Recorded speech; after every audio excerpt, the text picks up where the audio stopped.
सध्या सोशल मीडियावरती एक फोटो व्हायरल झाला आहे. तो फोटो आहे मुंबईच्या महानगरपालिकेच्या समोरचा. तिथल्या एका खांबावरती एक जिगरबाज मावळा आहे. तो जिगरबाज मावळा त्या ठिकाणी झेंडा अडकवतो आहे. स्वतःचा टी शर्ट फाडून त्या पोलवरती चढून त्या जिगरबाज मावळ्याने त्या ठिकाणी झेंडा अडकवलेला आहे. झेंडा अडकवणारा जिगरबाज मावळा माझ्यासोबत आहे.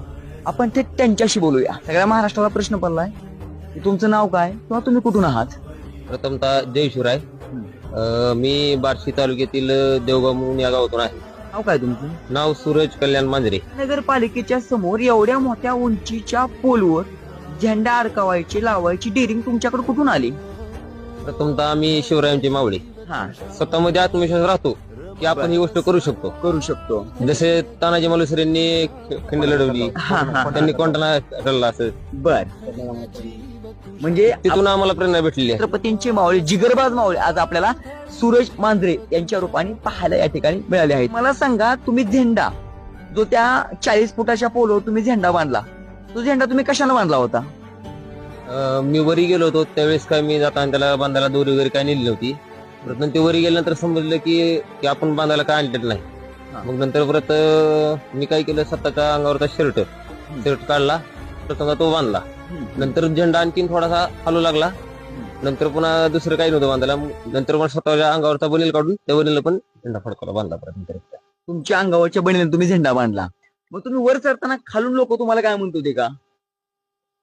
मी निम्यामध्ये गेलो त्यावेळेस खाली असे बोलत होते. पण माझी जिद्द होती की आपण इथं मराठ्यांचा भगवा फडकवायचा, म्हणजे फडकवायचा. तुमचा पाय वगैरे काय घसरला होता का किंवा तुम्हाला भीती काय वाटली होती का? भीती मला काही वाटली नाही, कारण की मी प्रथमतः म्हणजे मी प्लंबर आहे. मी अशी कामं भरपूर करतो दररोज, त्यामुळे मला ते एकदम इझी वाटलं. आता त्या व्हिडिओमध्ये तुम्ही झेंड्याला सलामी पण दिले. काय तुमची भावना होती त्यावेळेस? भगवा झेंडा म्हणजे आपला मान आहे, सन्मान आहे, अभिमान आहे, त्यामुळे झेंड्याला सलामी दिली. आरक्षणाची गरज का आहे, काय वाटतं तुम्हाला? बरेच काही गोष्टी होऊ शकतात. शिक्षणासाठी झालं, परत नोकरीसाठी झालं. तुमचा सोशल मीडियावरचा व्हायरल व्हिडिओ पाहून एक जण कमेंट केली, ते डॉक्टर आहेत. ते म्हणतात की हा पट्ट्या कोण आहे झेंडा अडकवलेला? मला याला भेटायचा आहे, मला याचा सत्कार करायचा आहे.